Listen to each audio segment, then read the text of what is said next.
जो अपने आप को हिंदू कहते हैं, हिंदू का मतलब कि बाकी सब छोटे हैं, अछूत हैं, अवर्ण हैं, ये सब जो कहते हैं उनको वोट ही नहीं देना, क्योंकि वो हमारे देश के संविधान के खिलाफ सोच रखते हैं। तो दो कैटेगरीज को अगर हम वोट ना दें तो हमारा देश जो है वो सही रास्ते पे चला जाएगा।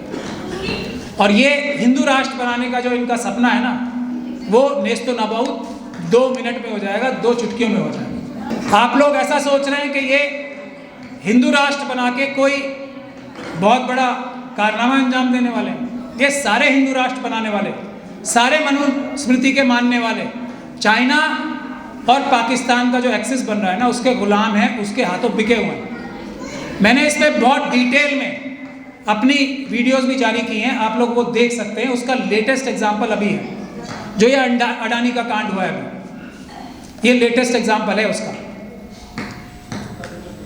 एक चोंग ली करके एक चाइनीज आदमी है, और ये बात मैं बहुत पहले से कह रहा हूँ, उसके साथ अडानी साहब के बड़े भाई के रिश्ते हैं, वो उनकी कंपनीज में डायरेक्टर हैं। ये जो पैसे यहाँ से 11 लाख करोड़ रुपए भी चुराए गए हैं ना, जो अभी शेयर मार्केट में 11 लाख करोड़ का नुकसान हुआ है, वो आपका और मेरा पैसा है। अडानी ने, और बहुत सारे जो हमारे अच्छे लिबरल पत्रकार भी हैं ना, सो कॉल्ड, वो भी ये बता रहे हैं कि अडानी का 2.5 लाख करोड़ का नुकसान हो गया। अडानी अपने घर से एक भी पैसा नहीं लाया था। अडानी पैदाइश है अहमद पटेल की, कांग्रेस का था,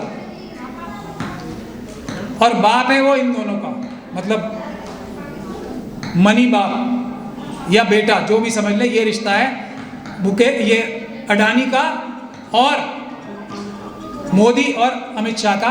तो ये सारा पैसा मोदी और अमित शाह साहब का ही है, इसमें मुझे कोई शक और शुबे की गुंजाइश नहीं है। अगर इसकी इन्वेस्टिगेशन होगी, और जो होनी चाहिए, क्योंकि ये जो 11 लाख करोड़ का नुकसान हुआ है, ये हमारे मुल्क की फाइनेंशियल सिक्योरिटी को खतरा पहुंचाता है। जो डेफिनेशन में आता है यूएपीए में, जो डेफिनेशन आतंकवाद की डेफिनेशन जो लिखी गई है ना, उसकी डेफिनेशन में आता है, उसके खिलाफ एनआईए को मुकदमा दर्ज करना चाहिए यूएपीए का, और इन्वेस्टिगेशन करनी चाहिए।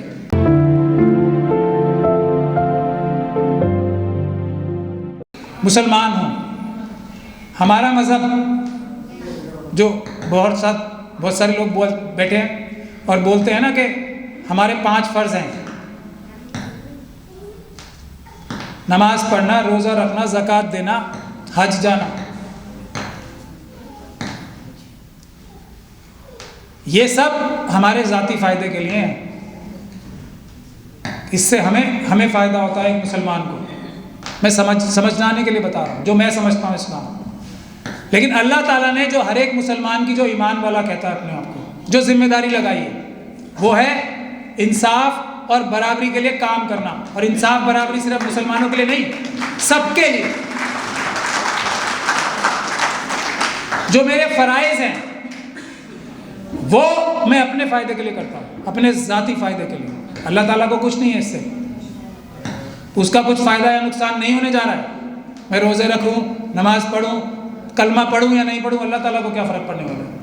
लेकिन मोहम्मद सल्लल्लाहु अलैहि वसल्लम ने जो हमें रास्ता दिखाया, और जो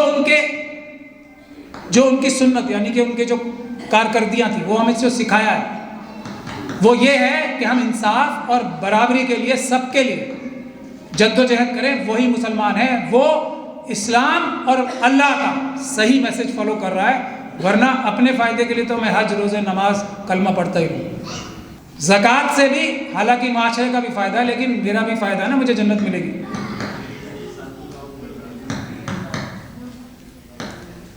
तो अल्लाह ने जो ड्यूटी लगाई है वो इंसाफ और बराबरी के लिए काम करने के लिए, जो और हमारा संविधान है वो क्या कहता है, उसकी रूह क्या है। और यही कमोबेश अगर आप जुडाइज़म को ले लें, क्रिश्चियनिटी को ले लें, बुद्धिज़्म को ले लें, जैनिज़्म को ले लें, सिखिज़्म को ले लें, जो लिंगायत धर्म है, या दूसरे कबीरदास साहब को ले लें, रविदासिया पंथ को ले लें, किसी भी पंथ को ले लें, दुनिया में किसी पंथ को उठा के देखें, सभी इंसाफ और बराबरी की बात करते हैं, सबके लिए। यही हमारा संविधान कहता है, यही हमारा संविधान कहता है, यही हमारे संविधान की रूह है। आर्टिकल 14, सबके लिए बराबरी, सबके लिए इंसाफ। जिम्मेदारी हम लोगों की है, SC ST और माइनॉरिटीज़ के लोगों की, कि हम अपने 46% एक हों। फिर मैंने आपको बता ही दिया क्या होगा, सरकार हमारी बनेगी। OBC तो हमारे भाई हैं ही।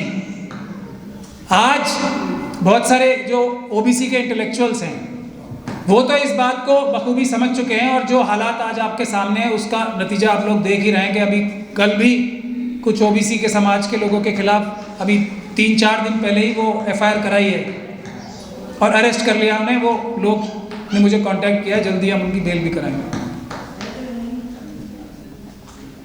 तो उनके इंटेलेक्चुअल्स को तो समझ में आ रही है, तो वो हमारे भाई हैं, बहनें हैं। हम लोग अगर इकट्ठे होंगे तो वो भी उस मनुवादी मानसिकता जो उन्हें शूद्र समझती है उससे हटके हमारी तरफ आएंगे। तो मेरी गुजारिश आप सब इंटेलेक्चुअल से ये रहेगी कि हम लोग SC ST और माइनॉरिटीज़ की एक जहती पे ताकत लगा के काम करें। सोशल अपनी आम तौर की आम रोज़मर्रा की ज़िंदगी में भी और पॉलिटिकली भी। एक चीज़ मेरे मन के मुताबिक यहाँ लिखी हुई है जो हम सब बड़े आसानी से कर सकते हैं। किसी भी हालत में, किसी भी कीमत पे हमें और मुस्लिम समाज को एक चीज़ की मैं, बावजूद इसके कि हमारे अंदर सबसे ज़्यादा मुनाफिक हैं और बड़े बड़े ओहदों पे जितने लोग बैठे हैं सबसे ज़्यादा हमारी कम्युनिटी में मुनाफिक हैं। RSS से हाथ मिला मुनाफिक कहते हैं, कैसे समझाएं, हिपोक्रेसी। अब मुनाफिक कहते हैं जो बाहर से तो अच्छा लगे लेकिन अंदर से बुरे से भी ज़्यादा बुरा हो, उसको मुनाफिक कहते हैं। तो और जो जाहिर अच्छा आदमी लगे, ये भी है उसकी खासियत कि वो देखने में बिल्कुल अच्छा लगता है। लेकिन मुसलमानों में सबसे बड़ी कमी है ये, और मुस्लिम कम्युनिटी के आम जो लोग हैं उनको भी मैं मुबारकबाद पेश करना चाहता हूँ कि बावजूद इसके कि ये मुनाफिक बेईमान जो बड़े बड़े ओहदों पे बैठे हैं, 300-400 लोग हैं मुश्किल से, वो उन्होंने CA NRC का प्रोटेस्ट खराब करने की कोशिश की। हर दिन RSS के पास जैसे बढ़िया से बढ़िया जो, अब क्या बोलूँ मैं, जो गलीज तरीन जानवर होते हैं ना, उनकी तरह दुम हिलाते हुए नागपुर की तरफ बढ़ते हैं वो हर बार। सबसे ज्यादा हमारी कम्युनिटी में, इसीलिए बता रहा हूं मैं आपको। लेकिन इस कम्युनिटी ने इतनी समझदारी का, सबसे ज्यादा पॉलिटिकल अवेयरनेस दिखाई है हमारी कम्युनिटी ने। हर शक्ल में गद्दार हमारे सामने आए, लेकिन हमने तय कर रखा है कि हमने मनुवादी मानसिकता को वोट नहीं देना। ये सबसे बड़ी तारीफ की बात है मुसलमानों की।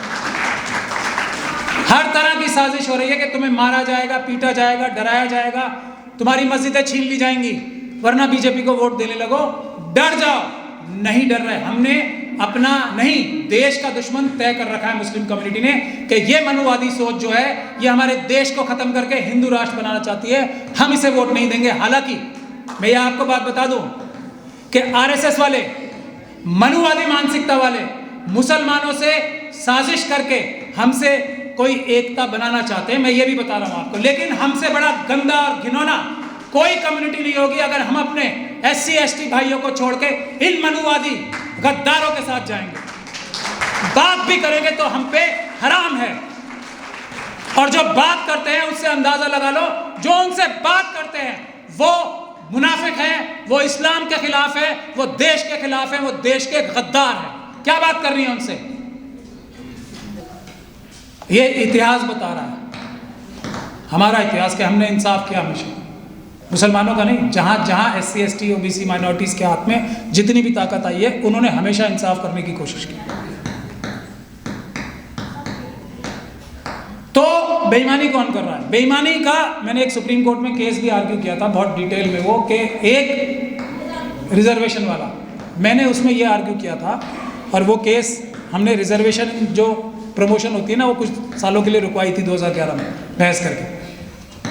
वो ये आर्ग्यू किया था कि ये जो सो कॉल्ड अपने आप को इंटेलेक्चुअल कहते हैं ना, और ये कहते हैं कि रिजर्वेशन का मतलब है कि क्वालिटी कॉम्प्रोमाइज़ हो जाती है, उसके खिलाफ मैंने आर्ग्यूमेंट ये की थी कि ये जो सो कॉल्ड अपने आप को अपर कास्ट कहते हैं, सवर्ण कहते हैं, ये बुनियादी तौर पे साइंटिफिक तौर पे ये कम अकल होते हैं।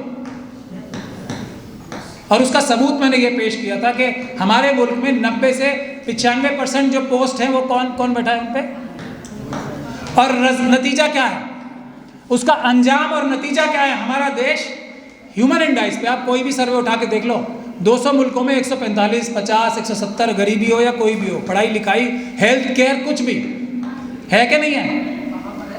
तो अगर 90% पोस्ट पर ये अपर कास्ट बैठे हैं और रिजल्ट उसका ये है, तो इसका मतलब ये एफिशिएंट नहीं है ना लोग। क्योंकि अंग्रेजों के आने से पहले हमारा देश जो था, पूरे दुनिया का 27% जो सरमाया था ना वो हमारे देश का था, और हमारे देश की आर्मी सबसे ज़्यादा पावरफुल थी, सबसे ज़्यादा खुशहाल देश भी हमारा था। तो अंग्रेज़ों के आने के बाद ये 25 साल के अंदर 3% रह गया वर्ल्ड की जो पूरा सरमाया है आज, और आज तक भी कमोबेश उतना ही है। तो ये लोग ही तो काम नहीं करना जानते ना, जब सारी ताकत तो इनके हाथ में है, देश इतना पावरफुल है, यहाँ इतना सरमाया है, तो ख़राब कौन कर रहा है, यही लोग ना। तो वो केस हम जीते थे, वही बात मैं आपको बता रहा हूँ कि अगर ये जो इसमें बात होने वाली है कि अगर हम भविष्य में, एक तो ये तय करनी है हमने सबने बात, अंजाम कुछ भी हो हम लोगों का देश आगे बढ़ेगा, किसी भी हालत में, किसी भी कीमत पे। हमने किसी भी, एक तो भारतीय जनता पार्टी या उनके अलायंस वाले किसी भी इंसान को वोट ही नहीं देना, नहीं देना। इससे सारी समस्या का हल हो जाएगा। जब तक के SC ST OBC की, माइनॉरिटीज़ की अपनी सरकार नहीं आती, अपनी चुनी हुई। चाइना की तरफ जहां 2000 किलोमीटर से ज़्यादा जगह, इस कमज़ोर सरकार ने फौज के बार बार रिक्वेस्ट करने के बावजूद भी ये कमज़ोर सरकार फौज को फ्री हैंड नहीं दे रही है, चाइना से अपनी ज़मीन वापस लेने के लिए और POK से अपनी ज़मीन वापस लेने के लिए। तो हमें चाइना की तरफ, लद्दाख की तरफ एक भारत जोड़ो की तरह एक भारत बचाओ यात्रा करनी चाहिए। ऐसा भी मैं आपसे रिक्वेस्ट करना चाहता हूँ, इसके बारे में सोचें।